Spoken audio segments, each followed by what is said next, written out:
Well, hello again, everyone that likes Japanese classic cars. So TLV makes a lot of classic Japanese cars that I never knew about. This is casting number 13, and it's the 1400 Deluxe version of the Nissan Violet, or Violet, I suppose you could call it that. Let's open this up. This is used, of course. This is an old model, because TLV's they're in the several hundred castings now. So this was called the Datsun 140, 160, 710, or the Guayin. This was made in several different countries, so it could have been known as a Datsun or a Nissan. And engine choices were various, of course. They would have been either 1.4 liters all the way up to a 2 liter. Sorry, let's focus on that. And typical front engine, rear wheel drive, 4 or 5-speed manuals, 3-speed automatics. And I guess, well, many body styles actually. They had a 2-door hardtop coupe, a fastback, a 2 or 4-door fastback sedan, and then a 4-door notchback sedan, which is what I think this is supposed to be. Or maybe this is a fastback. This is probably the notchback, right? A notch. And this is fast. And then they also had an estate wagon, or a van as the Japanese call it. This is cool. It's got nothing to do with this, but I just think it's cool. Alright, yeah, so I'm sure this must be the fastback 4-door. We have a nice silver metallic here, and these wheels do actually match those funky looking hubcaps. It's just that there's no black paint, you know, that would have been nice to have. At least the white wall tires are actually round, so that's good. This thing, yeah, it has suspension like a lot of TLVs do. It has a metallic base. It's from 2008. Tells you the casting number, what scale, and what it is, so, and who made it, so that's good. Decent enough undercarriage details.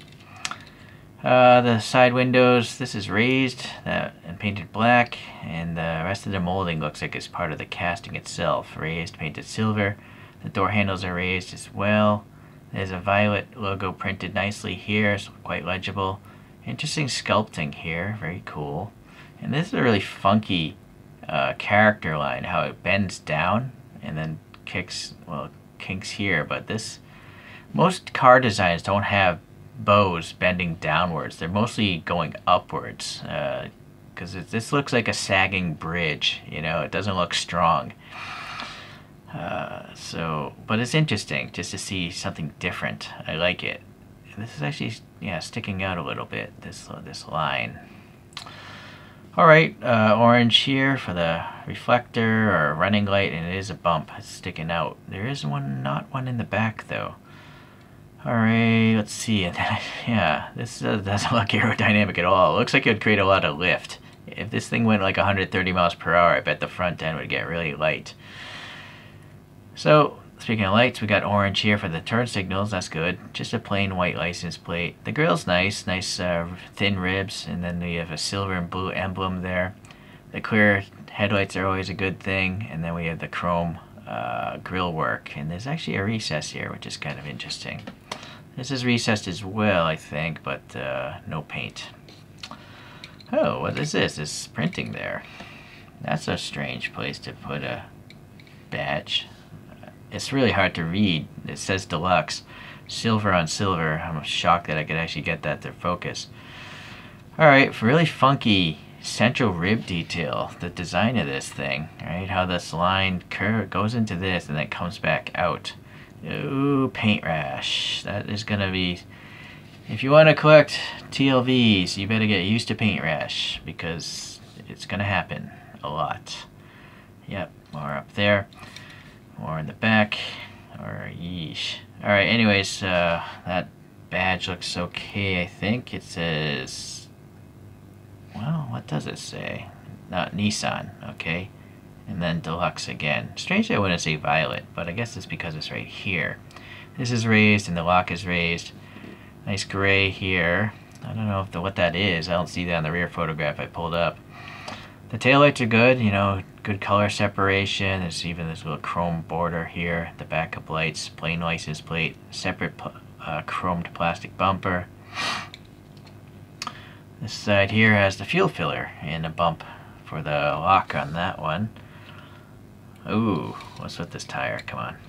Let's see if I can get that to sit better. It's kind of like bent or something. Yeah, maybe, hopefully it'll reset itself. Alright, nothing majorly wrong, just the paint rash issue again. So the interior, it's nice, it's a light color, really cool. It's light, I guess those are gray seats with a orangish center. And then the steering wheel's passing air, and the black dashboard, but the vertical of the dashboard looks like it has like a silver band. Maybe I will need a flashlight here.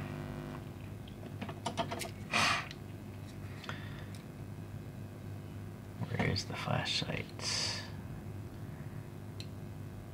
Yeah, so it's silver. You got radio controls there. The back of these seats is weird though. You know, it just doesn't look good at all. They're trying to save on plastic or make the plastic cool down evenly, but it just looks odd. Most other seats don't look like that in 164. The lower center dash there's also got some buttons, maybe some HVAC controls. The steering wheel itself is quite retro, as it should be. I like that there's some round gauges in the instrument cluster. And then the door panels have armrests and door pulls and stuff like that. So very cool. Good interior. Brown floor as well. Some sort of stick shift cone. The e-brake is pretty chunky. It's not even an e-brake, but I'm sure that's what it's supposed to be. There's some round dots there on the bottom though. Interesting. Something to do with the production process. Alright, well anyways, I like the interior. I like that this more than one color. I only have two other Violets. This one is by Konami. It's of the SSS version, which is the super special Nissan Violet, I guess. Now you see this one actually has black in the wheels. I don't know why TLV can't do stuff like that. Right? They're cheap basically, and it still has a colorful interior. And Konami's also have suspension, and this doesn't seem to have as much paint rash. It still has clear headlights and taillights. More badging printed on. So this is actually superior.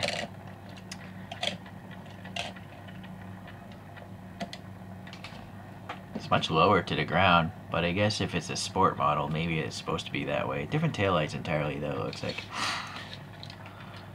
This is a CM's brand. It's a rally car, the GT from 1981. And now look at all the paint apps on that thing. It's just plastered in paint. Those aren't decals, those are actually tampo prints. Granted it has a black interior, but I think that interior might have seat belts. We'll have to see when it comes around.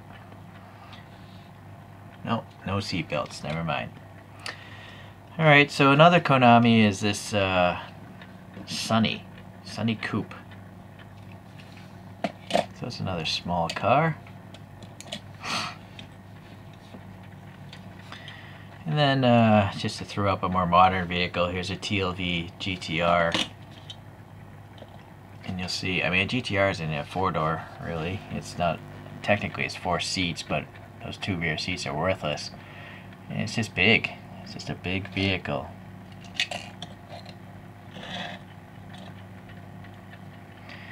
So yeah, these cars from the 70s, 60s, all that stuff, really small, economical. They were going for fuel economy, the oil crisis and all that.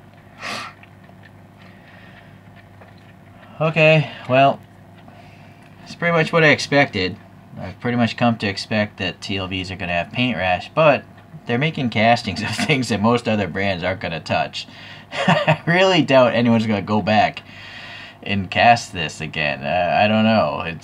Konami's long gone. They're long out of business, or they don't choose to make diecast cars. I think they're still a video game company. Alright, well, thanks for watching. I'll still get more TLVs if they're castings I don't have, and if they're at a decent price. Cheers, take care.